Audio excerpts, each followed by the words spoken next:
los que están participando de este nuevo encuentro, esta reunión especial que organizamos desde la Bolsa de Comercio de Córdoba. En el día de hoy, con la presencia de Dante Sica. Dante es licenciado en Economía, experto en Desarrollo, en Política Industrial y Negociaciones Internacionales. Es el exministro de Producción y Trabajo de la Nación. Queremos agradecer la generosidad para brindarnos su tiempo y acompañarnos esta tarde. Como siempre, van a estar habilitados durante toda la transmisión el canal de chat para que puedan ingresar sus consultas. Va a estar el vicepresidente de la Bolsa, el ingeniero Lucas Olmedo, haciendo de moderador de esta presentación para hacerles llegar las inquietudes que tengamos de la audiencia. Y voy a dar inicio entonces, mientras terminamos de ver a las empresas sponsors que nos acompañen en todas nuestras actividades. Dándole paso al presidente de la Bolsa, al contador Manuel Tagle, para que pueda brindarnos un mensaje de apertura. Así que Manuel, lo dejamos en sus manos, lo escuchamos. Bueno, ¿qué tal, Dante? Te agradecemos mucho tu presencia por lo que representás como consultor económico, por tu experiencia como ministro de Industria y de la Producción. Creo que es muy valioso escucharte en un momento en que los empresarios estamos, no diría con una sensación de zozobra, pero sí de preocupación por la situación política y económica que vive el país. Y creo que escucharte va a ser, sin lugar a dudas, una gran contribución a nuestro pensamiento, a nuestra ubicación dentro del ambiente productivo del país. Yo simplemente decirte que nosotros en la Bolsa venimos defendiendo hace muchos años, pero particularmente en los últimos años hemos tomado un poquito más de impulso debido a la evolución económica y política del país en defender las ideas de la libertad.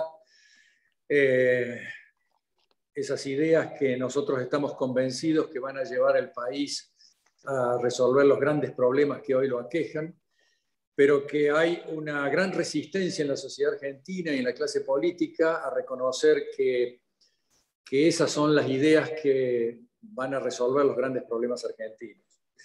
Esa resistencia se debe a una cultura que está enquistada en nuestra sociedad, que viene desde hace muchos años, con una introducción a un socialismo, luego un populismo. Inclusive hemos deambulado por distintos caminos que generalmente han sido ambiguos e indefinidos. Argentina intentó siempre estar en una posición intermedia, y creo que el momento es un momento que exige grandes definiciones en los empresarios y en las clases dirigentes en general, que tenemos que saber que llegó el momento de reconocer que el capitalismo y el liberalismo son realmente dos ingredientes indispensables para que el país se recupere definitivamente. Pero hay esa resistencia y nosotros tenemos que comenzar a perder el temor, el miedo, que ya lo hemos perdido hace tiempo, pero de todos modos aún se advierte en la sociedad, de que esas palabras son sinónimo a veces de fracaso, de desvío y que no resuelven los problemas. Y la verdad es que eso nos llevó durante muchos años a estar en una posición intermedia.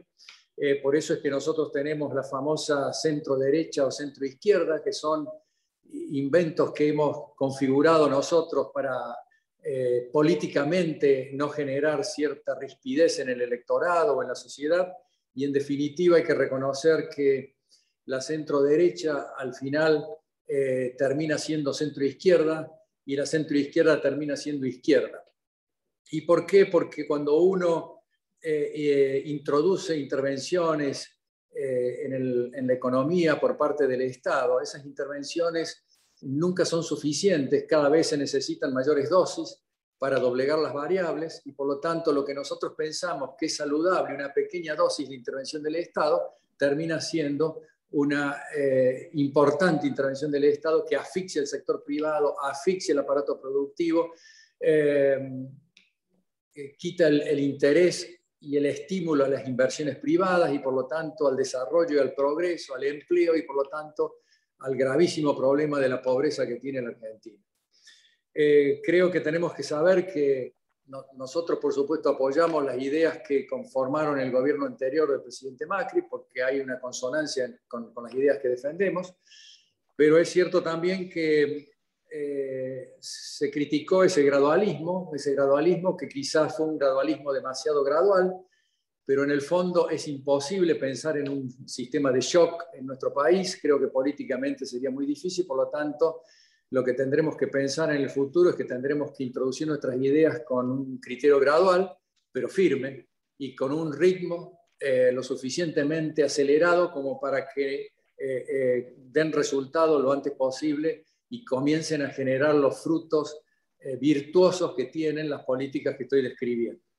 Dante, este es un poco el espíritu que tenemos nosotros. Sabemos que tenemos una comunión de ideas con ustedes, con vos personalmente, y queremos escucharte desde el punto de vista más técnico para que conformemos una idea de lo que está pasando en el país. Así que muchas gracias. Yo le voy a pasar a Josefina para que lea tu currículum y después te damos toda la palabra.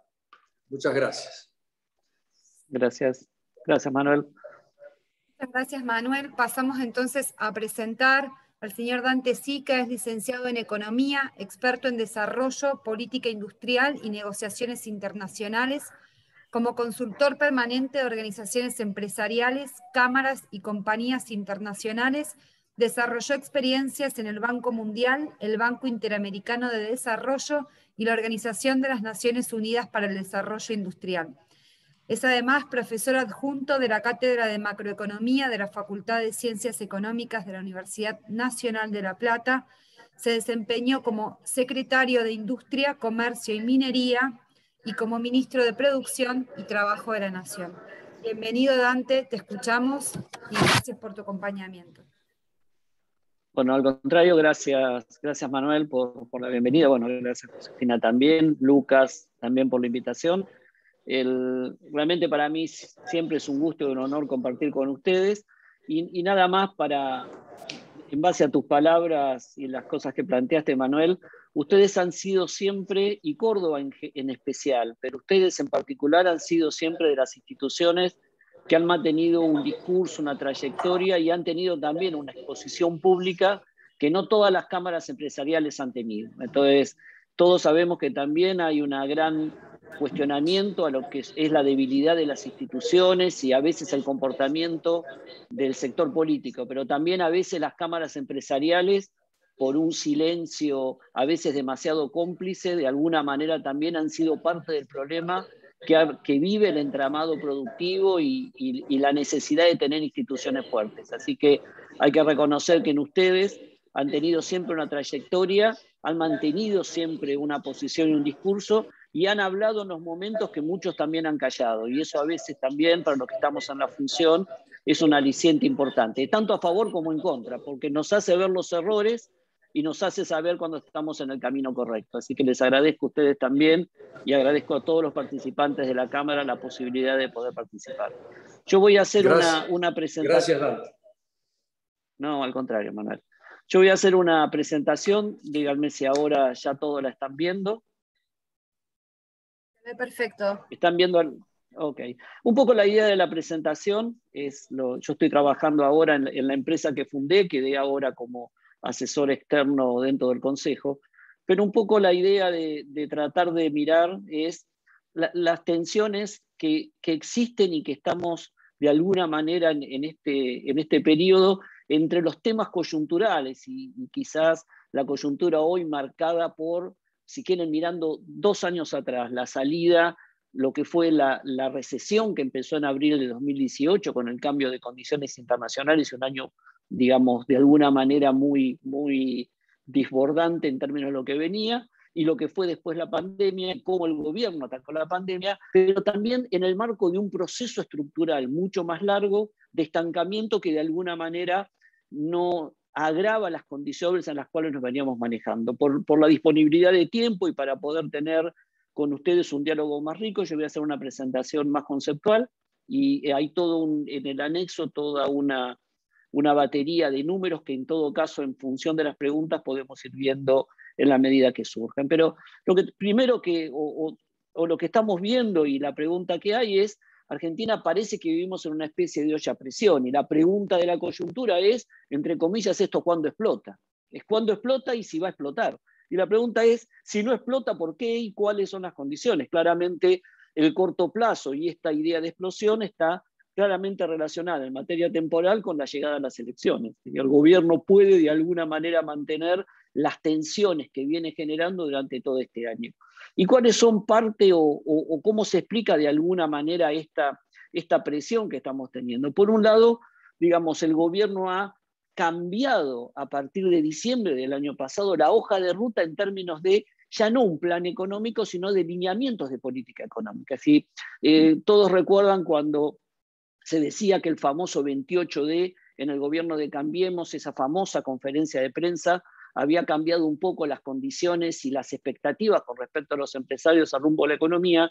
Claramente en este gobierno hay una fecha que es diciembre, el 12 o el 14 de diciembre del año pasado en el Estadio de La Plata, cuando la vicepresidenta marcó los lineamientos y los ejes de política económica que deberían verse durante el año 2021 en un año electoral, que eran totalmente, diametralmente opuestos a los que hasta ese momento el ministro de Economía de alguna manera venía impulsando. Recuerdan que en diciembre del año pasado el gobierno hablaba de no un programa económico, pero lineamientos de política económica para fijar expectativas que se basaban en la renegociación de lo que había sido la renegociación con el sector privado de la deuda privada, el presupuesto con los lineamientos del presupuesto, sin ayuda pandémica, con una inflación del 29% y con un horizonte de recuperación de tarifas y de alguna manera mejora de la estructura de precios relativos del alrededor de entre el 15 al 30%, como para poder mantener fijos, estables los subsidios económicos en términos reales, alcanzar un déficit menor al 3%, hablaba de un déficit de 2,8, 3%, y tener un acuerdo con el Fondo Monetario en el primer trimestre de este año. Claramente, esos lineamientos de política de alguna manera volaron por el aire, porque los lineamientos que se plantearon en ese momento fueron, no hay que, las tarifas tienen que estar aumentadas distintas, hay que poner plata en el bolsillo de la gente y hay que tratar de llegar con una economía parecida a lo que fue el marco de política económica entre el periodo 2013-2015 para poder ganar la elección. Y eso nos llevó a, de alguna manera, una economía de aguantar y después vemos, si quieren, tratar de ir a los panzazos para tratar de llegar a las elecciones, y generó de alguna manera un equilibrio, un pseudoequilibrio muy precario, en donde durante el primer semestre del año estamos viviendo en una especie de tranquilidad cambiaria en el marco de una brecha cambiaria del 60-70%, con multiplicidad de tipos de cambio, con una economía muy intervenida, con un discurso contradictorio en la primera parte en materia de política económica entre lo que el ministro de Economía todavía intentaba hacer y lo que de alguna manera la política le marcaba el eje sobre donde tenía que ir. Y ese, si quieren, ese pseudoequilibrio precario, lleno de tensiones, cargado de tensiones, de alguna manera lo que llevaba es a un gobierno que lo único que hacía era apretar el resorte. Cuando digo apretar el resorte es tratar de llevar adelante esa idea para llegar a las elecciones, de, si quieren, vacuna en el brazo, plata en los bolsillos y tratar de lograr algo de optimismo en el corazón para el resultado electoral, pero de alguna manera postergando todos los cambios y todas las medidas que pudieran ir corrigiendo las distorsiones que venía llevando la economía adelante, y al contrario, aumentando las distorsiones, pero tratar de llegar al marco electoral y después tratar de resolver y ver cómo se resuelven esas cuestiones.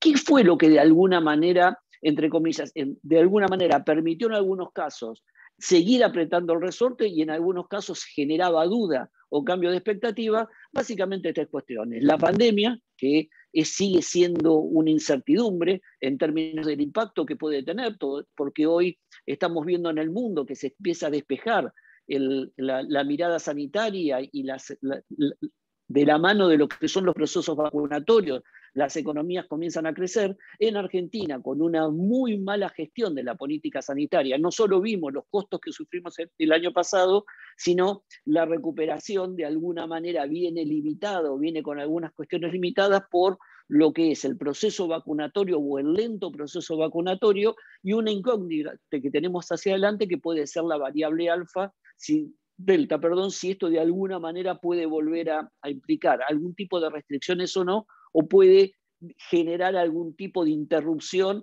en la recuperación o en el rebote que estamos viendo en ciertos sectores. Gran parte de lo que le permitió al gobierno poder seguir apretando este resorte, seguir imponiendo restricciones, frenar el acuerdo hacia adelante y patear para adelante para un tiempo indefinido todos los procesos de reforma que mejoren un poco la productividad, tiene que ver con el impulso del sector externo que básicamente se lo debe al precio de la soja. Digo, el increíble aumento que hemos tenido del año pasado con respecto a ahora en el precio de la soja le ha permitido al gobierno tener un poco de aire y oxígeno como para poder llevarlo y poder volcarse claramente a un gasto preelectoral. O sea, toda esa idea de eliminar lo que veíamos en una primera etapa dentro del presupuesto, todo lo que iba a ser la ayuda pandémica, eso de alguna manera se ha borrado y estamos en un proceso muy fuerte de gasto electoral. Entonces, esto es de alguna manera lo que ha delineado y lo que sigue delineando durante el año. ¿Cómo es la dinámica y cómo son las consecuencias?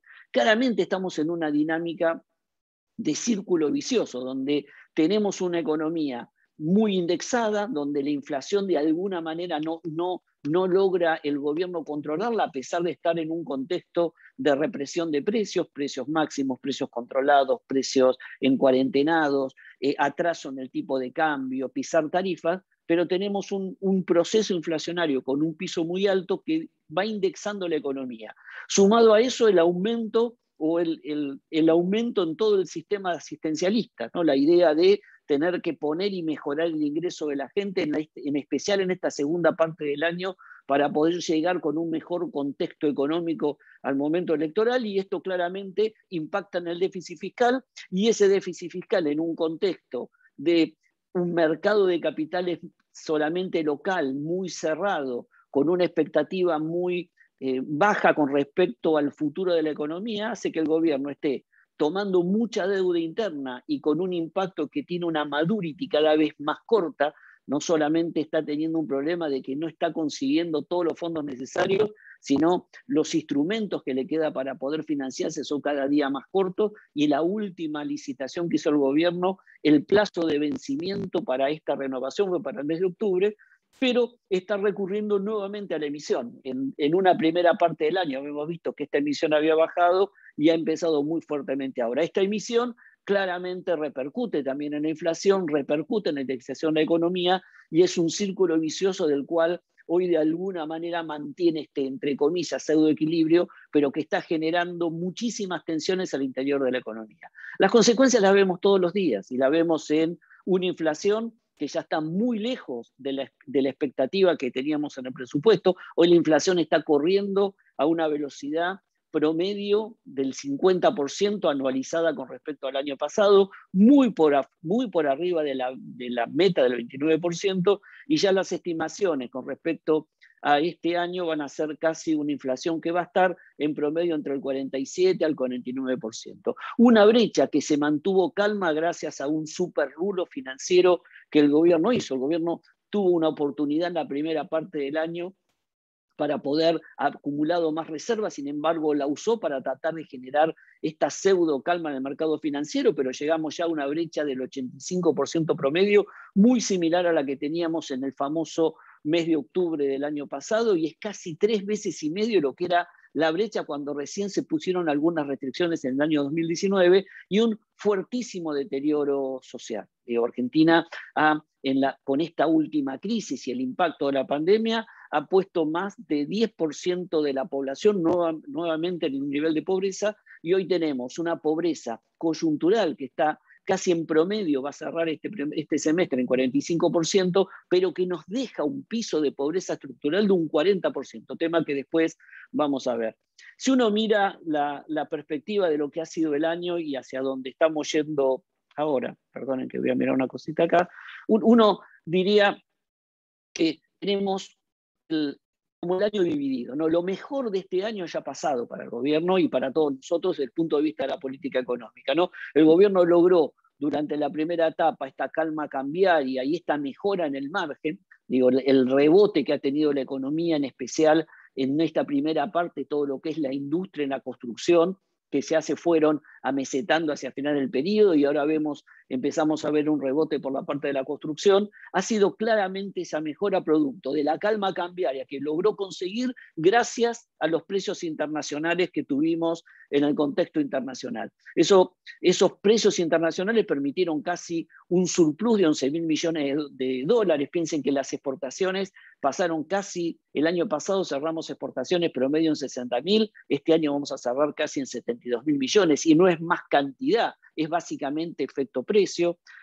El BCA, el banco utilizó parte para acumular reservas, pero parte las utilizó y las llevó al mercado para poder calmar la brecha cambiaria, que solo sirvió 6 meses, porque la pasamos de 85-90 que había llegado en octubre del 2020 a un promedio de 60 en la primera parte del año, pero que ya está de nuevo en 85, y un déficit fiscal en el primer semestre, producto de lo que fue los ingresos extra por retenciones del sector externo, por el impuesto a la riqueza, por el aumento de los impuestos y por la licuación del gasto, en especial todo lo que tiene que ver con jubilaciones, programas asistenciales, etcétera, producto de una inflación elevada que estaba en un piso del 3,5-4% durante toda la primera parte del año, claramente logró tener, entre comillas, un resultado fiscal mucho más moderado. Todo eso ha cambiado a partir de julio. Digo, la necesidad de promover, por un lado, una mejora en el consumo para poder llegar a la elección,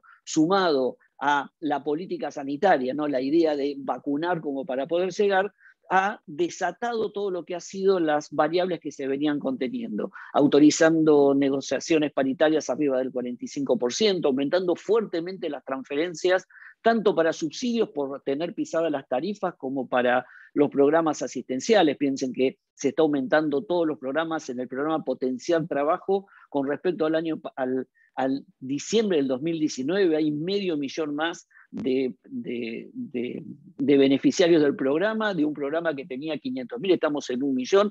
Todos los programas de alguna manera han saltado de esa manera, y una mayor represión de precios y controles. Estamos en una economía súper encorsetada, súper administrada. Fíjense las últimas regulaciones que ha sacado el Banco Central, que tienden de alguna manera a tratar de controlar el nivel de dólares y mantener las reservas, pero que claramente lo que están haciendo que las empresas traten de tener cada vez más la forma que puedan tener la liquidez que están consiguiendo fuera de lo que son las fronteras. Está penalizando todavía aún más el mercado local financiero, achicándolo mucho más y aumentando lo que son las operaciones offshore para todas las empresas, ¿no? Y la idea de que vaya a intensificar la segunda dosis para tratar de frenar la ola o la tercera ola producto de lo que puede ser la variante Delta, en un momento muy contradictorio, porque por un lado no bajan la cantidad o se estabiliza la cantidad de muertos en un número muy alto, están aumentando los contagios, y por otro lado el gobierno,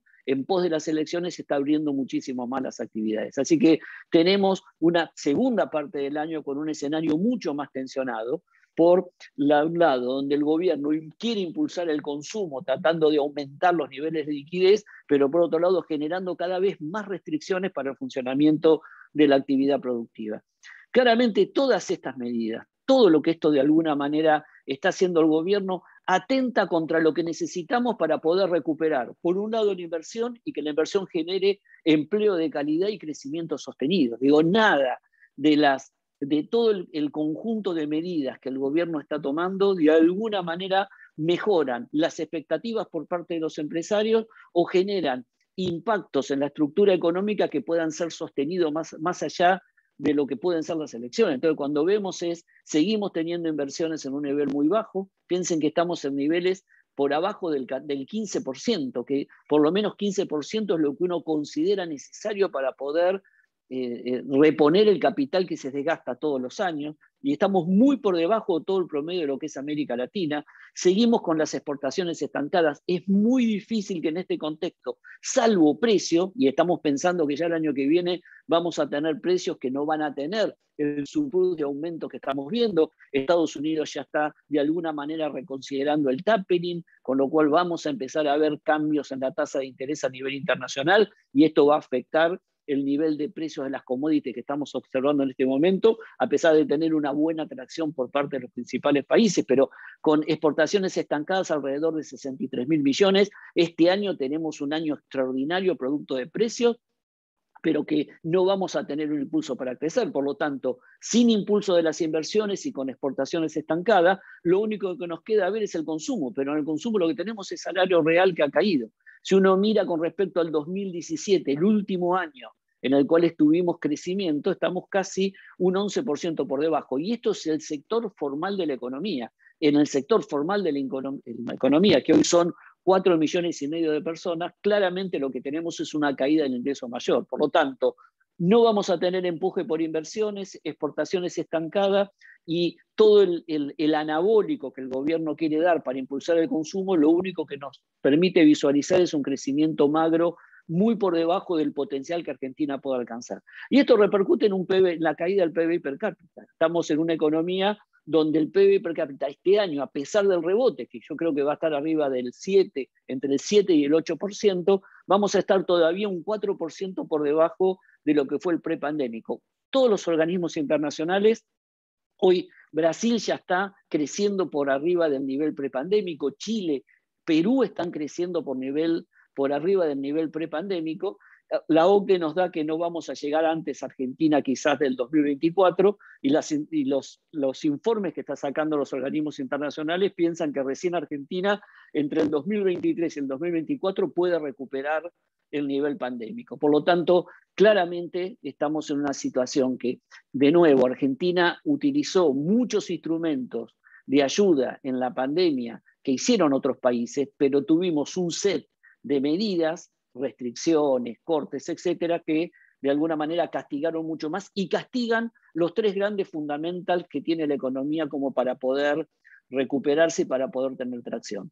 Toda esta coyuntura se da y de alguna manera profundiza un problema que venimos arrastrando en los últimos 15 años, que es que Argentina está sujeta, como pocos países de la región, creo que el único país de la región, salvo Venezuela, a lo que nosotros llamamos un proceso de cambio estructural negativo, que nos hace y nos ha llevado a tener la segunda década perdida en el marco de los últimos 40 años, a la década perdida que tuvimos en los 80, que fue globalizada, porque en la década de los 80 la década perdida fue para toda América Latina. Esta década perdida ha sido solamente para Argentina. Venimos con un PBI per cápita totalmente estancado, que está en el mismo nivel o está por debajo de los niveles que teníamos en el 2011. O sea, recuperar el nivel de PBI per cápita del 2019 es casi volver a tener el mismo PBI per cápita que teníamos en el año 2009-2010. Argentina, de alguna manera, ha generado un comportamiento y un cambio estructural negativo que nos hace o nos hizo pasar, y esto es importante desde el punto de vista de la estructura de los negocios y de la mirada de los negocios. Argentina ha pasado de ser un mercado de tamaño intermedio, de ingreso medio, medio alto, a ser un país de tamaño intermedio, pero de ingreso medio, medio bajo, con un 40% de pobreza estructural.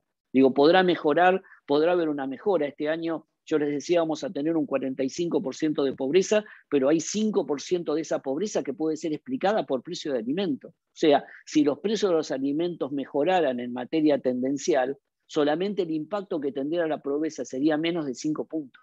Entonces, claramente esto reconfigura el escenario de negocio, porque primero nos deja con una caída de la productividad media muy fuerte, pero muy heterogénea. No todos los sectores caen lo mismo. No es lo mismo el sector agropecuario, energía, la industria y dentro de la industria las distintas actividades o servicios basados en el conocimiento, los clústeres tecnológicos que hoy son de alta productividad. Entonces, de alguna manera profundiza mucho más la mirada heterogénea sobre Argentina y los promedios en términos de crecimiento, recuperación o caída ya no nos explican nada, o nos explican cada vez menos lo que está pasando. Segundo, reconfigura la demanda, no solamente en términos sectoriales, un mercado más de clase media, media baja, reclama bienes de distinta calidad, el aumento de las segundas marcas, tiene impacto sobre los capitales. Ya para las empresas multinacionales deja de ser atrayente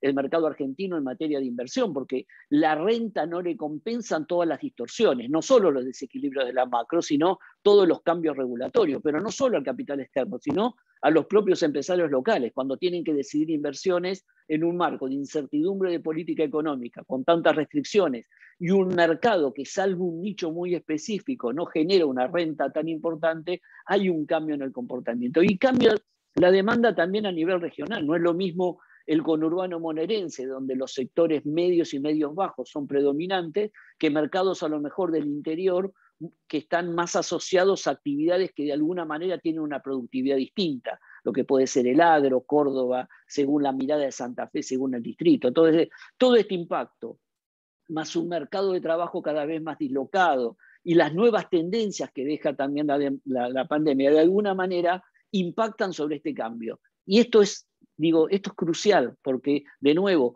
tenemos que repensar nuestra estructura de negocios en función de un cambio muy importante a nivel estructural, que solo con un programa de estabilización no lo solucionamos, poder recuperar de nuevo y eliminar las trabas que nos permitan tener un crecimiento del PBI potencial a futuro. Entonces, esto impacta, de alguna manera, se agrava por las tensiones estructurales, coyunturales que estamos viviendo en el corto plazo. Y esto todavía, de alguna manera, impacta en un año donde las elecciones legislativas que han transformado el marco de política económica generan incertidumbre con respecto al futuro. Hoy sabemos de alguna manera y estamos mirando la coyuntura hasta el corto plazo. Bueno, estamos viendo si puede aguantar o no aguanta, pero tenemos una incertidumbre muy fuerte con respecto a qué va a pasar después de las elecciones, cómo va a ser la direccionalidad de la política económica, y esto está muy relacionado con el nivel de lo que puede pasar en la elección, en función de cuál va a ser la posición de la coalición gobernante y cuál va a ser la fortaleza que va a tener. Entonces, el resultado electoral, y yo diría, hay dos resultados electorales que me parece que son importantes mirar. Uno es Santa Fe, que quizás sacando, se sabe dónde de alguna manera va a tener mejor performance electoral la oposición, pero claramente quizás la duda o la mirada más importante va a estar puesta en la provincia de Buenos Aires, y la pregunta es, dentro de la coalición oficialista, cómo va a quedar posicionado el oficialismo después de la elección. Que para que el gobierno pierda la provincia de Buenos Aires sería un debilitamiento muy fuerte. No solo tendríamos perder la provincia de Buenos Aires mirado para futuro, desde el gobierno tendríamos un presidente débil sin apoyo, con una vicepresidenta también débil, quien es hoy la que sostiene de alguna manera la coalición. Entonces, la mirada hacia adelante y la mirada eleccionaria va a condicionar mucho la direccionalidad de la política económica. Faltan 2 años todavía para que termine este gobierno.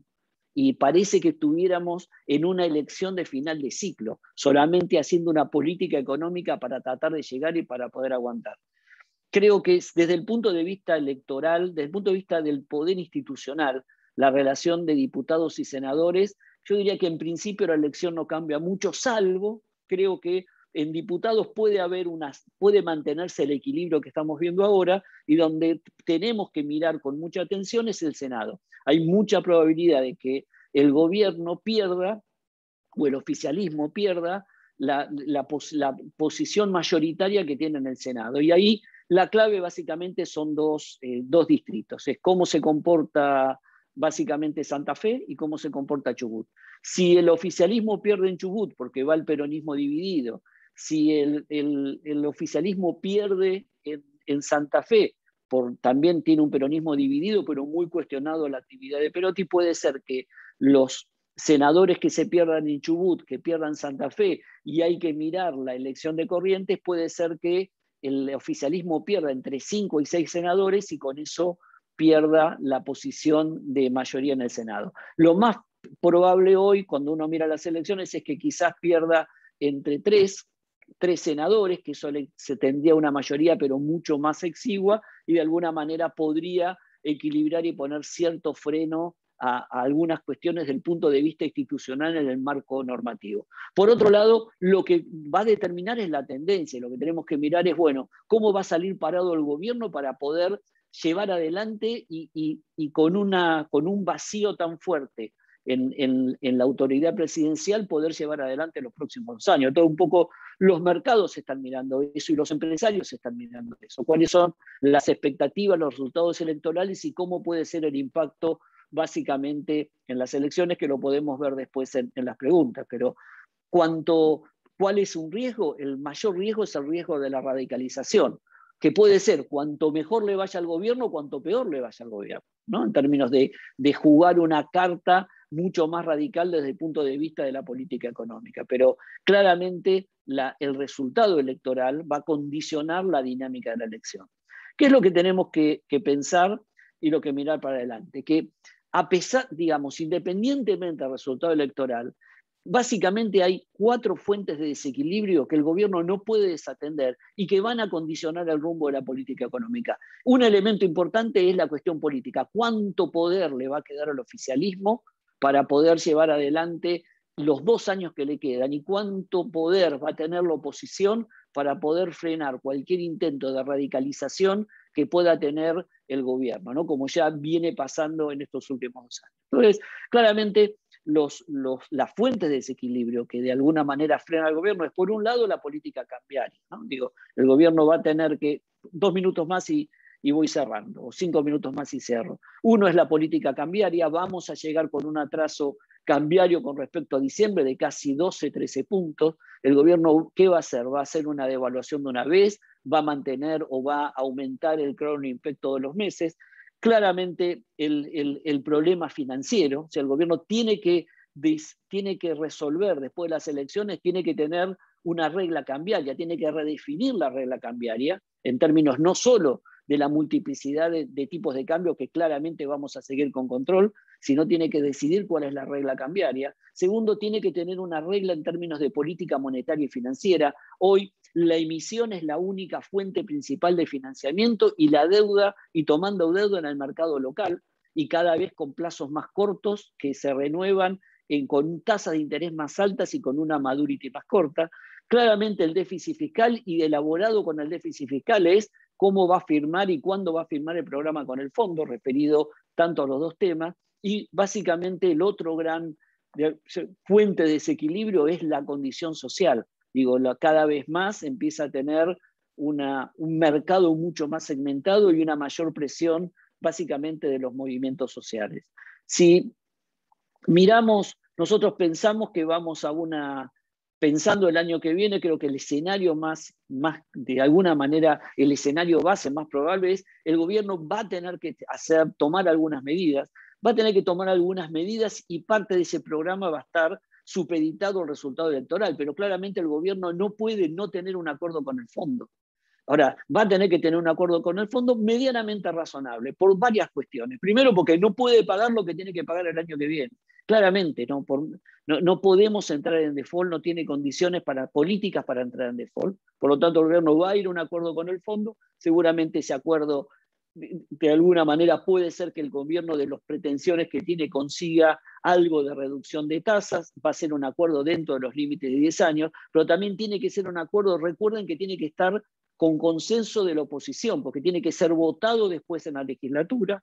Seguramente va a ir a una mejora fiscal, mucho más por impuestos que por gasto.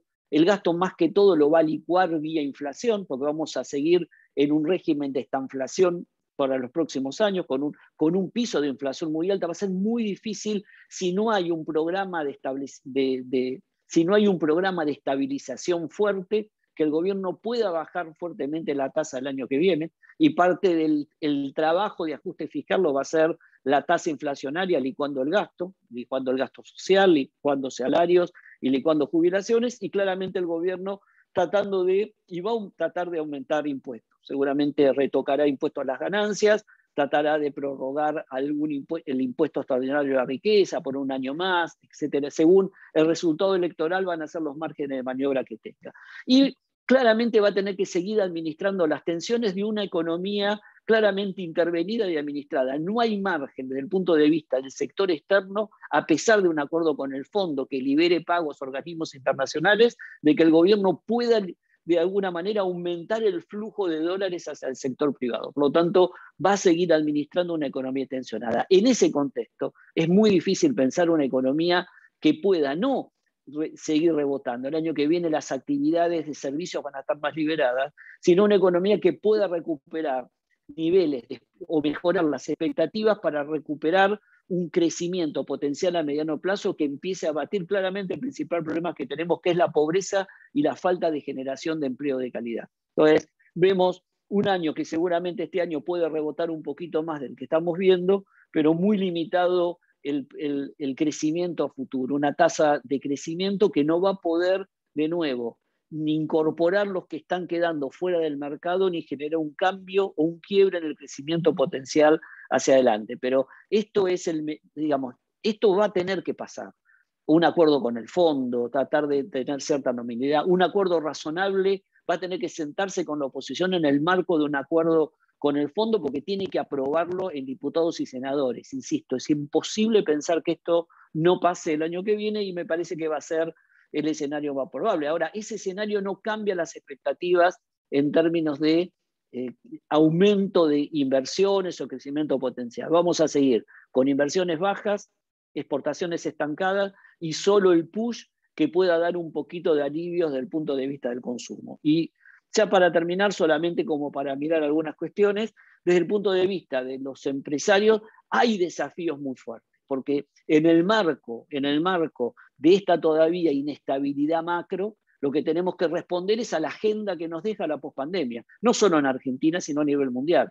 La aceleración del cambio tecnológico, el teletrabajo, las nuevas preferencias del consumidor con un cambio en sus normas de vida, con una agenda medioambiental que viene cada vez más fuerte, a pesar de que en Argentina viene retrasada, pero tenemos un consumidor distinto, que tiene una demanda distinta. La digitalización de los procesos, el e-commerce, exponen todas esas tendencias, que es la agenda del siglo XXI. Claramente empiezan a aumentarnos las brechas de productividad, las brechas sociales y las brechas de crecimiento con respecto al resto del mundo. Y va a ser el gran desafío que los empresarios vamos a tener que hacer. Y Córdoba no está exenta, porque Córdoba, por la diversidad de la matriz productiva, pero también va a tener actividades que van a estar muy sujetas a este cambio. Acá, de alguna manera, vemos cuáles son aquellos sectores que van a tener cierta, beneficio, entre comillas, pero que van a tener un impacto producto de lo que es la recuperación, pero del cambio tecnológico, como es el caso de los productos más esenciales, alimentos, todo lo que tiene que ver el sistema de salud, todo lo que está relacionado con los sectores relacionados con el clúster de servicios basados en conocimiento, pero hay algunos que van a estar mucho más afectados, y en especial el cambio tecnológico empieza a generar para la próxima década grandes enigmas, en especial al sector de la movilidad, como es el sector automotriz, pero en especial a todo lo que es el entramado autopartista, los cuales el cambio tecnológico va a tener un impacto también importante en ellos. Solo para cerrar, esta agenda, que es una agenda que en un marco de mucha inestabilidad es muy difícil alcanzar, muchas empresas ya están de alguna manera impulsando algún tipo de cambio, y hay que tenerla muy en mente. ¿Cuáles son los riesgos? Para cerrar y para poder pasar las preguntas, ¿cuáles son los riesgos que vamos a enfrentar, que van a enfrentar las empresas, tanto este año, pero en especial para el año que viene? Yo creo que hay, por un lado, riesgos macro, ¿no? Que el gobierno se quede muy débil después de las elecciones, y eso de alguna manera le haga perder el control sobre la agenda desde el punto de vista de los cambios que tiene que hacer en materia de política macroeconómica. Entonces, que la regla cambiaria, en vez de ser un ajuste acotado, aumentando el Prowling Impact todos los meses, tengamos algún impacto devaluatorio de una vez, muy, muy parecido a lo que fue en el 2014 o al impacto que tuvimos en el 2019, luego de lo que fue las PASO. Entonces, lo que tenemos que mirar ahí es el deterioro del stock de reservas y el nivel de atraso cambiario que lleguemos al mes de diciembre, y el resultado de las elecciones pueden condicionar a eso, ¿no? No es el escenario base que nosotros tenemos, pero es uno de los riesgos a observar. El otro es el acceso a las divisas por parte de las empresas, las mayores restricciones, un contexto más inestable por parte del gobierno, o con una caída de precios internacionales o un amesetamiento más fuerte, puede achicar mucho. Piensen que el año que viene va a estar más liberada las actividades, va a haber más turismo, por lo tanto más demanda de dólares y menos oferta de divisas. Puede ser una restricción importante, endurecimiento de los cepos, restricciones del tipo de cambio tienen que estar. El tercero es el riesgo regulatorio. Argentina avanza y aumenta el riesgo regulatorio. Todos los días el gobierno tiene una pulsión hacia mayores controles, mayores, de alguna manera, controles sobre algunas actividades. No creo en expropiaciones al estilo Vicentín, pero sí avances sobre todo servicios concesionados, ¿no? Digo, me parece que ahí esa pulsión de reemplazar la dinámica del sector empresarial, de la inversión privada por inversión pública, la vamos a seguir teniendo, y eso me parece que ahuyenta lo que pueden ser nuevas inversiones de capital, tanto nacionales como extranjeras. A lo mejor permite algunos nichos a los nacionales, pero también pone en duda, y a lo mejor en algunos casos, en un marco de relocalización de industrias, puede acelerar alguna salida de alguna empresa multinacional. Y cuarto, claramente, es el riesgo político. Tenemos el riesgo de tener un presidente, digamos, pato rengo, y le quedan 2 años de gobierno. Entonces, un mal resultado electoral por parte del gobierno también, de alguna manera, y de nuevo hay que leer el resultado electoral desde el punto de vista del resultado en provincia de Buenos Aires y en algunas provincias clave. ¿Qué es lo que quiero decir con esto? Digo, es que ese resultado puede hacer que el gobierno tienda a tener una mayor debilidad desde el punto de vista del control de la agenda de política económica, y me parece que eso puede generar o una reducción no deseada o alguna pulsión un poquito más, en términos más radicalizados. Así que esto es un poquito la idea de lo que los quería plantear.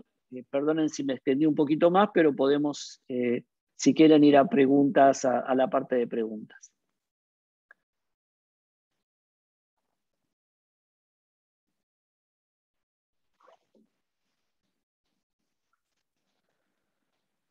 Manuel. Muchas gracias, Dante. Ahora sí. Ahí está. Muy buena tu presentación, no podía desmutearme recién. La verdad que excelente la presentación. Yo, si la tuviera que resumir, diría en muy pocas palabras, lo más probable es que tengamos una economía bastante mediocre en los tiempos por venir, en el mejor de los casos, con una alta inflación, con brecha cambiaria, con deterioro o alto nivel de pobreza como tenemos en este momento. Y en ese sentido, quería hacerte una pregunta antes de pasar a las preguntas que están haciendo los participantes. Particularmente hablaste de un tema que creo que es crucial, que es para salir de la pobreza necesitamos empleo y empleo de calidad. ¿Ves en este contexto, en este escenario, alguna chance de que Argentina desarrolle en algún sector o en algún clúster que tenga potencialmente mucha contribución al empleo y que permita, aunque sea algunos de estos factores críticos, mejorarlos o aminorar el impacto negativo? Mira, yo te diría, tenemos desafíos, pero tenemos problemas estructurales grandes. Entonces, te voy a poner temas que salieron en los diarios. Tenés el caso de Toyota, pero el caso de Toyota es lo mismo que le pasa a Crucianelli en Santa Fe, o a las empresas de maquinaria agrícola, seguramente a las empresas de Córdoba. Una empresa que te demanda empleo, y no te estoy hablando de empleo súper calificado, no están tomando profesionales, están tomando con secundario completo y tienen problemas para tomarlos, no solo de localización, nadie quiere viajar hasta Zárate, sino de cuando hacen las entrevistas, los chicos no tienen comprensión de texto. Tienen el secundario terminado, algunos casos no tenés ni secundario terminado, pero tiene un problema de comprensión de texto. Primera cuestión es, por más que tengas derrame, no tenés una estructura que lo pueda absorber. Si miro para adelante, ese problema se agrava, porque venimos de 1 año y medio sin escolaridad, donde los chicos no fueron al colegio. Por lo tanto, los que salen al mercado de trabajo van a salir peor. Entonces, primera recomendación para las empresas es pongan más plata de su presupuesto para capacitación, porque no van a encontrar, aunque cuando crezcan, con las calificaciones que necesitan. Después tenés una cuestión estructural. La industria claramente tiende a ser más intensiva en trabajo que en capital. Y aunque el año que viene tuviéramos un programa de estabilización que aumentara fuertemente la demanda sobre la industria y creciera la producción, hoy la industria crece por horas trabajadas y por empleos altamente calificados que por empleos base. ¿Dónde está la mayor absorción de empleo? Básicamente en el sector de servicios, que es el que de alguna manera tenés que liberalizar. Y cuando digo servicios es desde servicios de la salud, turismo, hasta los kioscos y las empresas que se abren en la ciudad, donde la incertidumbre regulatoria es fuerte y todo el sistema impositivo y de normas laborales tan rígidos que tenemos, de alguna manera impide una contratación. Lo que vamos a tener es contratación más de empleo informal que de empleo formal. Entonces, si hoy mirás quiénes son los que pueden más demandar en términos de contrataciones, servicios basados en conocimiento, pero también tienen un tema de cuello de botella en las calificaciones que van a requerir. Entonces, lamentablemente, si tenemos que pensar en el corto plazo, tenemos que pensar que aunque la economía traccione, salvo por actividades de muy baja calificación o mucho mercado informal, es lo que va a crecer. No va a crecer el mercado formal. En términos de actividades son servicios, turismo, servicios basados en conocimiento. La pandemia dejó a la luz los problemas estructurales en el sistema de salud. Y después vas a tener algunas actividades del interior. En la parte de Vaca Muerta, el sector energético con servicios alrededor, minería de litio, pero que también es demandante, que pueden ser de alguna manera los demandantes, pero con problemas estructurales. Insisto, las empresas vamos a tener que tener todos, aumentar nuestros presupuestos en capacitación, hacer alianzas con escuelas técnicas, trabajar porque lo que sale al mercado laboral con cada vez más dificultades para las nuevas habilidades que vos requerís, ¿no? Muy claro. Bueno, acá tengo una pregunta que hace referencia a un punto de tu presentación, que es el punto de la radicalización. A cada uno de los asistentes preguntan si ese riesgo de radicalización lo ves por el lado del gobierno de Juntos por el Cambio. Yo supongo que por el lado del gobierno, pero quería la aclaración a la pregunta. No, yo lo pensé más en términos económicos, desde el que tiene el gobierno, la radicalización desde el que tiene el gobierno. Digo, el gobierno, mi sensación es que puede llegar a tener una pulsión en términos de esto que te decía, en una economía como vos la describiste, mediocre, ¿no? Donde el equilibrio de economía política es muy chato, donde el gobierno va a necesitar recuperar oxígeno para poder, va a querer dar la pelea en el 2023. Ayer lo dijo Ferraresi, pero lo dijo la misma vicepresidenta hace unos días, que necesitan varios periodos. El gobierno va a tender a buscar un poco de oxígeno y puede tener una pulsión en el caso extremo, suponete decir, no me dan los 20 años con el fondo, no firmo. Yo creo que no van a llegar a esa locura, pero la pulsión a estatizar todos los temas de concesiones de servicios, aumentar los grados de intervención cada vez más sobre los distintos mercados, porque ya no es solo sobre el mercado financiero del control de divisas, ¿no? El tema de exportaciones, digo. Esta pulsión a una mayor radicalización claramente va en contra de la posibilidad de generar cambio de expectativas, mejoras de inversión, en términos generales, mejora de creación de empleo o mejoras de la actividad. Entonces, gran parte de esa radicalización, que yo lo veo un escenario de baja probabilidad, una mayor radicalización, también tiene que ver con un marco institucional y una dinámica política que de alguna manera te permita empezar a poner límites a esas cuestiones, ¿no? Claro, por ejemplo, un caso, un casito como ejemplo.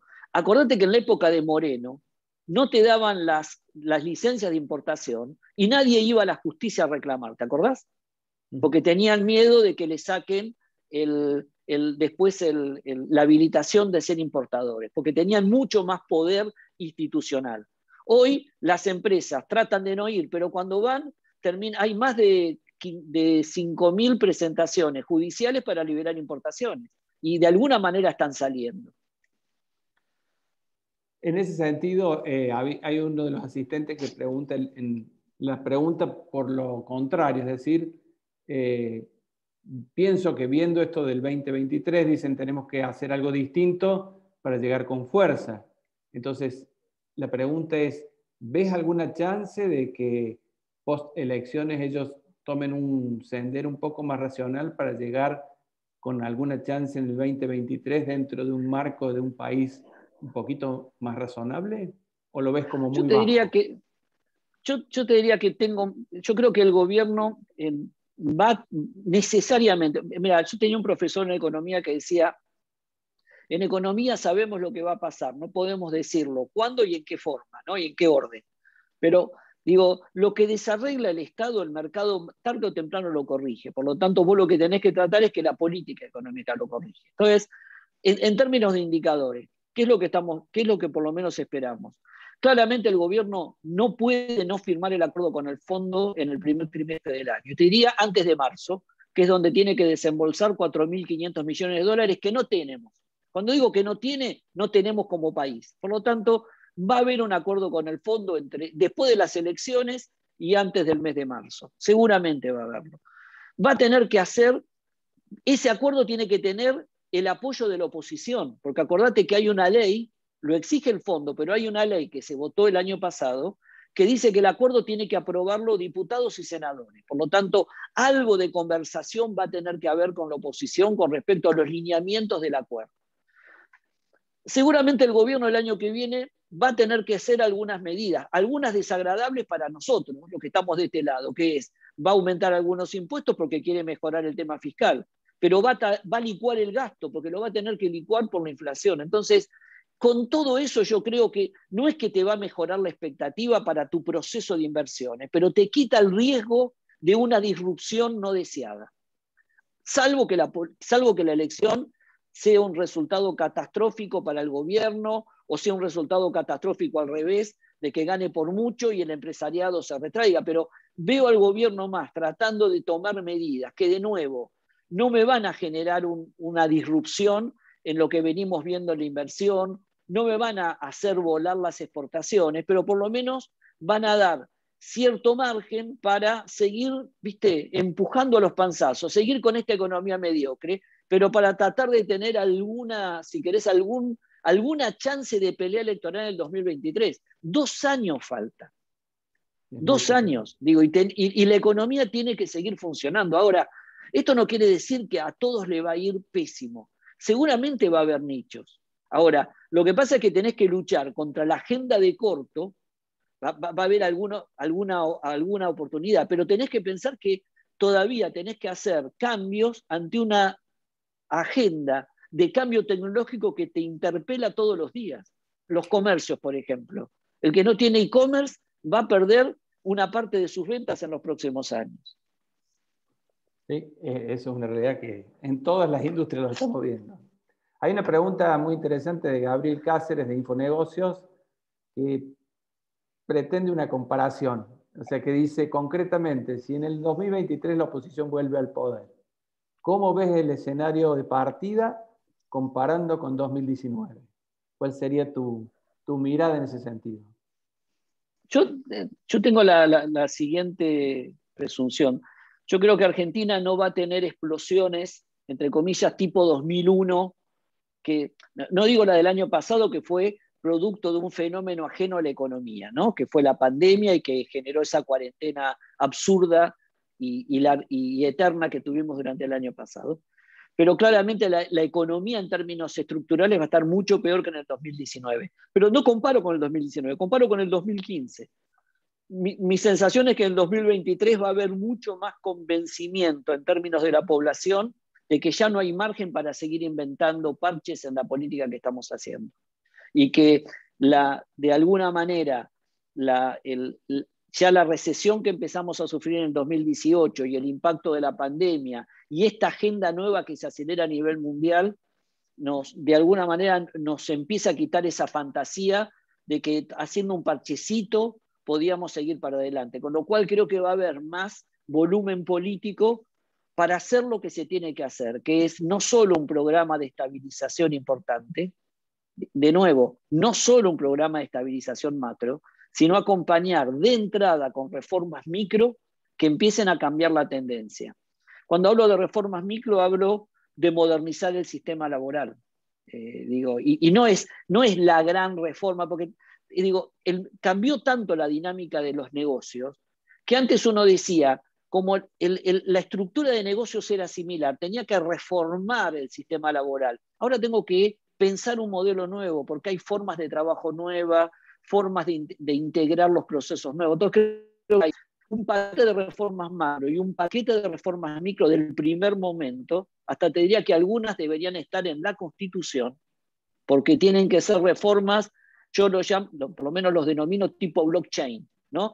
Antes le decíamos, cerrás la puerta y te tragás la llave, que no hay posibilidad y de vuelta atrás, donde le decimos a los empresarios nacionales y a los empresarios de afuera que las reformas van en serio y que van para adelante, como para poder empezar a hacer ese cambio. Mi sensación es que vamos a tener masa crítica en términos de conciencia de las distintas, si querés, agentes económicos y sociales, de que es necesario hacer esos cambios. Desde el punto de vista de la economía, obviamente mucho peor que el 2015, distinto, y mucho peor que el 2019. Muy bueno, muy claro. Acá tengo una pregunta del licenciado Blanco, que es un profesor muy conocido de la Universidad de Córdoba. Y que, es un gran amigo, y que... me recuerdo la foto cuando Argentina firmó el convenio Mercosur-Unión Europea. La tengo ahí atrás. Exactamente. Sí, la tengo ahí atrás. Exactamente sobre cómo ves el futuro, si lo tiene, del Mercosur.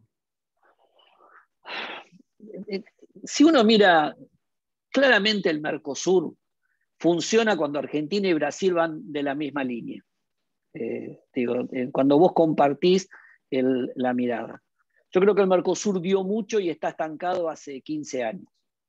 Hubo un intento en la última gestión, pero no solo por un problema de Argentina y de lo que la gestión de Cambiemos hizo, sino se habían alineado los cuatro países en términos de una agenda, si querés, de mayor integración en términos de relaciones internacionales, mucho más multilateralista, y la idea de modernizar todo el sistema institucional del Mercosur, que de alguna manera había generado un estancamiento. El estancamiento del Mercosur, si querés, estuvo en los últimos 20 años en esa idea de que el que nos iba a salvar era el mercado brasilero, que podíamos cerrarnos sobre nosotros, aprovechando la potencialidad del mercado brasilero, y con eso podíamos salir a hacer, digamos, crecer al mundo. Lo que demostró fue que el mercado brasilero solo lo aprovechan los brasileros, los 3 países tenemos déficit con Brasil y todos perdimos productividad. Y la productividad media del Mercosur cayó. Y encima, cuando se derrumbaron los mercados,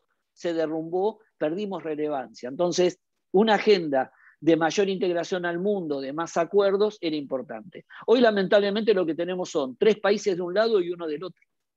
Cuando uno mira la agenda del Mercosur y mira lo que plantean Uruguay, Paraguay y Brasil, están totalmente alineados. Y Brasil está alineado más allá de la política, y esto es importante. Si mañana hay elecciones y ganara Lula, cosa que no creo, o que gane otro candidato, pero que no fuera Bolsonaro, no importa quién, ya la clase política brasilera y económica es una clase política que quiere integrarse al mundo. O sea, esa idea de volver para atrás, cerrarnos, integrarnos, no va a ir. Entonces, acá creo que hay una dificultad. Hoy está trabado por la pandemia, pero cuando pase la pandemia, lo que vamos a ver es una impronta distinta, donde hoy el factor que frena el avance de esa agenda es Argentina, porque no tiene, de nuevo, desalineó la agenda con respecto ya no a Brasil, sino está desalineada la agenda con respecto a Paraguay y a Uruguay. Entonces, yo creo que el futuro del Mercosur es un Mercosur más abierto, donde tenemos que abrir un poco más, tenemos que integrarnos mucho más. Yo creo que el gran paso tiene que ser en el 2023 formalizar el acuerdo con la Unión Europea, y a partir de ahí un proceso de mayor integración en una agenda mucho más abierta, con una agenda integrada en un multilateralismo también en los temas ambientales, que son la gran demanda que vamos a tener a futuro. Muchas gracias, Dante. Acá hay una pregunta más política que dice lo siguiente: ¿qué opina de una mirada desarrollista, frigerista, la leo textualmente, para salir adelante, como modelo de salida para el país? Obviamente, Argentina es uno de los pocos países de la región que tiene un entramado productivo muy rico. Cuando digo entramado productivo muy rico, es que no somos dependientes de un producto, como puede ser Chile, que era del cobre, pero que inteligentemente le permitió abrir otras opciones, o como es el caso de Perú. Argentina es un país que tiene buenos factores tiene grandes motores de tracción a futuro, como es el caso del sector del agrobusiness, que cada vez se extiende más su frontera, como es el sector de servicios basados en conocimiento, que Argentina está generando clústeres mucho más federales en los últimos 10 años, que tiene el sector energético, que no solo nos puede generar un gran nivel de exportación, sino nos permite retransformar nuestra estructura productiva a partir de tener uno de los grandes factores de producción que se van a demandar a futuro, que es la energía barata. Acordate que la industria necesita mano de obra calificada y energía barata, que tiene un territorio que le permite ser una potencia en materia de turismo, pero que necesita más infraestructura de conectividad aérea y de energía, y tiene una capacidad, tiene una industria, pero más que una industria, tiene una capacidad de gestión empresarial. Digo, hemos logrado generar, no solo en la mano de obra, sino tener empresarios que tienen una capacidad empresarial, que hoy te pueden estar haciendo un autoparque y mañana pueden hacer algo de tecnología médica y pasado te están armando robots o armando satélites para poder mandar al exterior. Entonces creo que nosotros nos tenemos que apoyar en eso y claramente esa es la salida. Entonces, ahora, para poder tener una micro exitosa, la micro exitosa necesita tener una macro estable y necesita tener una macroeconomía sana. Son pocos los sectores, y esto lo hemos visto en los últimos 40 años, si querés, desde que volvimos a la democracia, son pocos los sectores que tienen una micro o una productividad natural tan fuerte que le permite vencer a la macro. Y lo digo con los dedos de la mano, el agro, ¿no? Y de alguna manera, y la minería, que sabés que está ahí, depende de precios internacionales. Ahora, el resto de las actividades no pueden desarrollarse con un horizonte de previsibilidad donde tenés que hacer inversiones.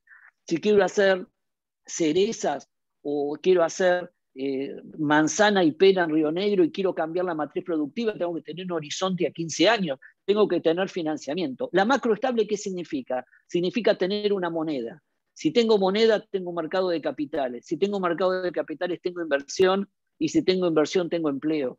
Pero Argentina tiene muchas ventajas naturales, pero ha generado una capacidad empresarial que necesita que la acompañe una macroestable. Una macroestable requiere un sacrificio en los próximos años para lograr tener una nominalidad y recuperar la moneda. Pero tenemos que hacerlo sustentado sobre nuestra matriz diversificada. Quizás la industria no va a ser el motor de la expansión como fue en los 50, pero sí va a estar acompañando y soportando a los otros motores que se van a expandir y van a tener una necesidad mucho más fuerte. Entonces digo, creo que claramente esa es la salida para Argentina.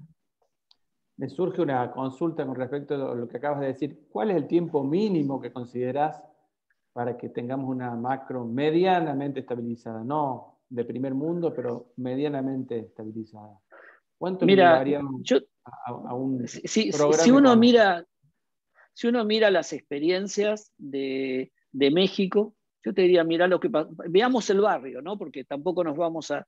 Si mirás México, mirás el caso de Chile, mirás el caso de Perú, el caso de Bolivia, el mismo caso de Brasil, al menos necesitas 3 administraciones, entre comillas, no importa el signo político, pero que 3 administraciones mantengan los lineamientos de política económica. Te pongo un caso, el caso más, si querés, más cerca que tuvimos y más conocido es el de Chile. Chile cuando gana, acordate, Aylwin, la concertación sí mantener los fundamentales económicos que había puesto el pinochetismo, no ir para atrás, pero lo fueron mejorando en el tiempo y lograron vencer la inflación. Hubo un acuerdo político, un trabajo muy importante, un día podemos charlarlo, y lograron tener una economía que recién dejó de crecer en el año, si querés, 2010-2011, cuando fue la caída de precios internacionales, que en parte la crisis que estamos viendo ahora en Chile viene, si querés, arrastrando en eso. Pero miremos el caso de Perú.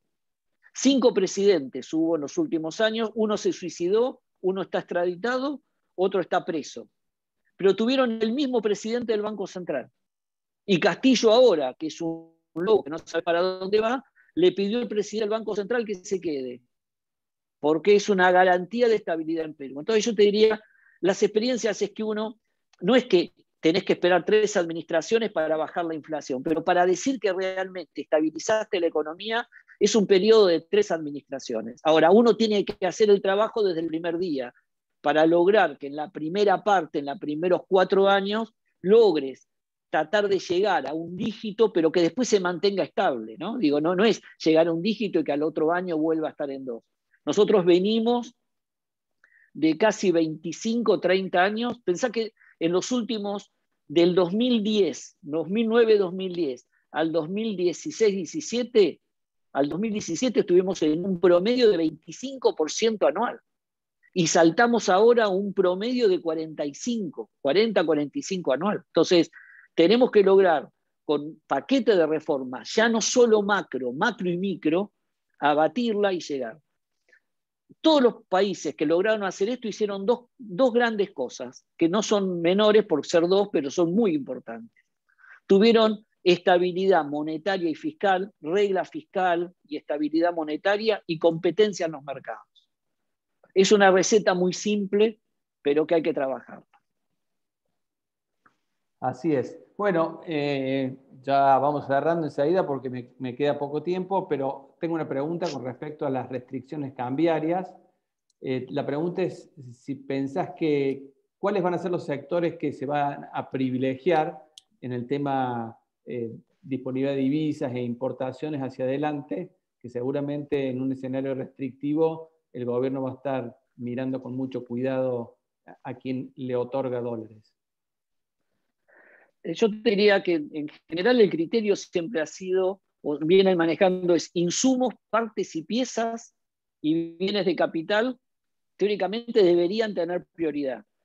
Todo lo que es importación de bien final que tenga producción local va a tener complicaciones. O sea, insumos, partes y piezas, seguramente sin problema. Ahora, si hay insumos que se producen localmente, a lo mejor, por más que los consigas más barato, te ponen un freno. Bienes finales que no se produzcan, teóricamente deberían ser más abiertos. Ahora, después vas a tener que ver la composición sectorial. Todo lo que sea bienes finales va a estar mucho más expuesto.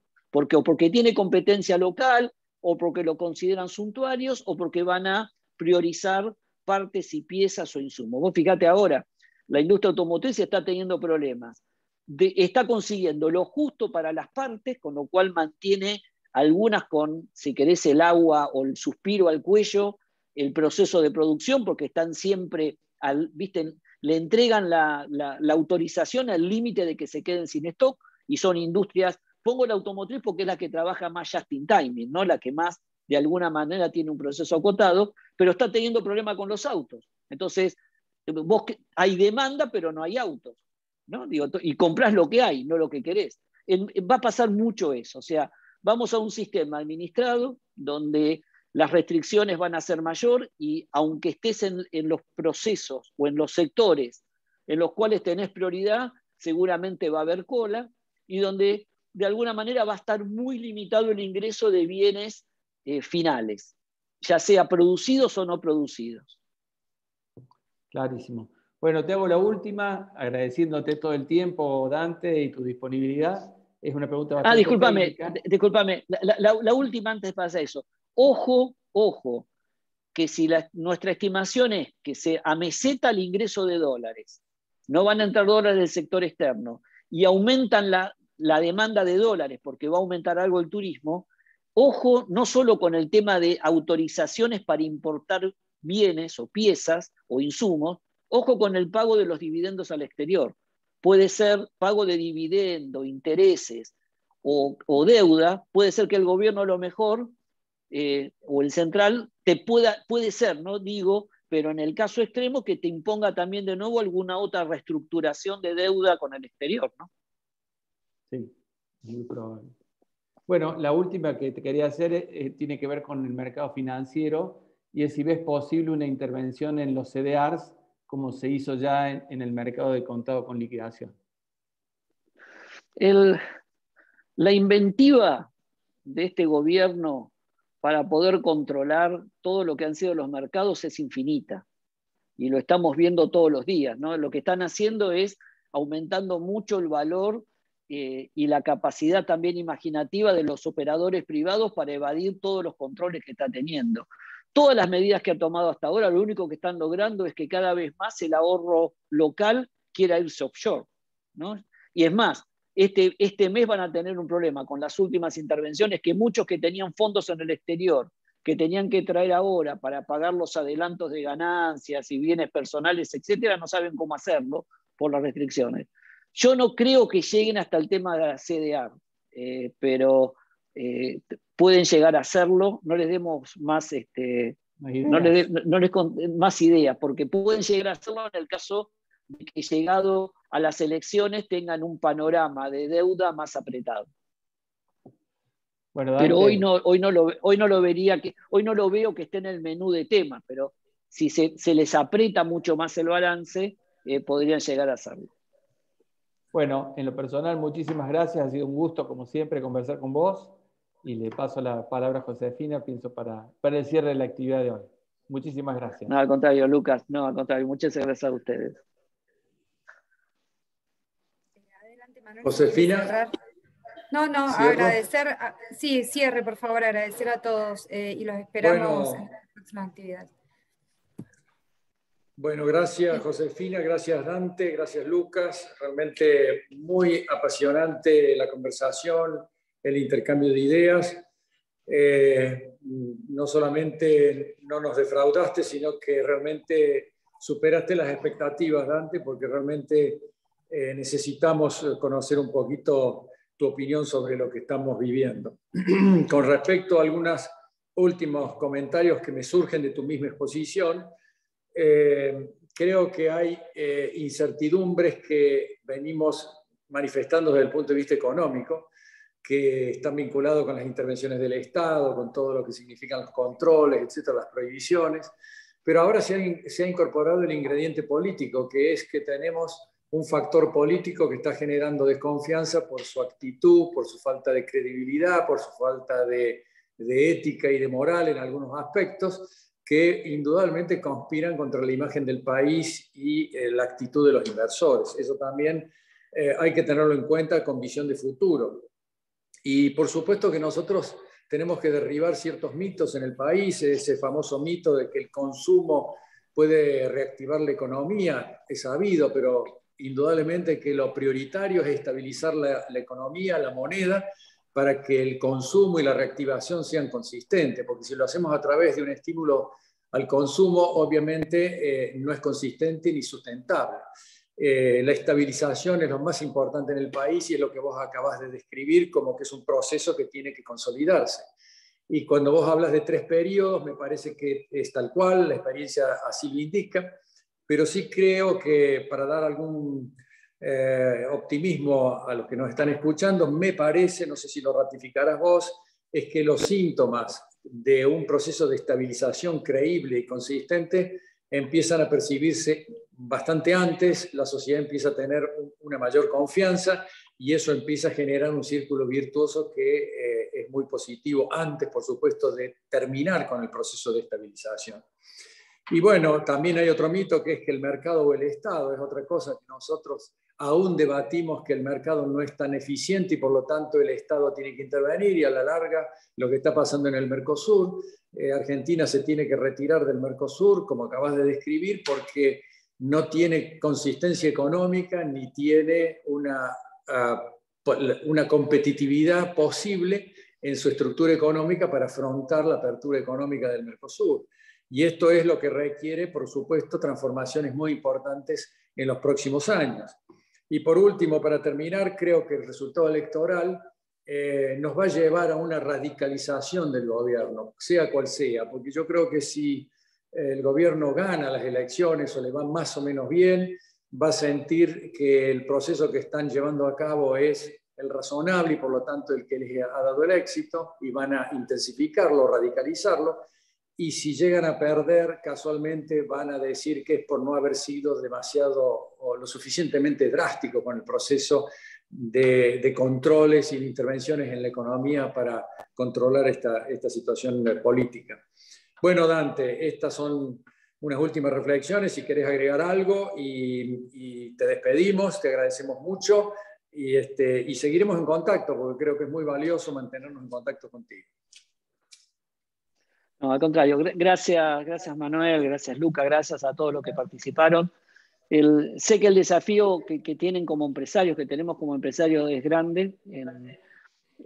Lamentablemente tenemos que seguir lidiando con una agenda de corto inestable y trabajando sobre los temas más estructurales que van a venir para podernos mantener en el negocio.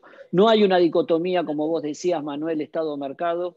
El Estado está para garantizar el bien común, no para intervenir y reemplazar al sector privado.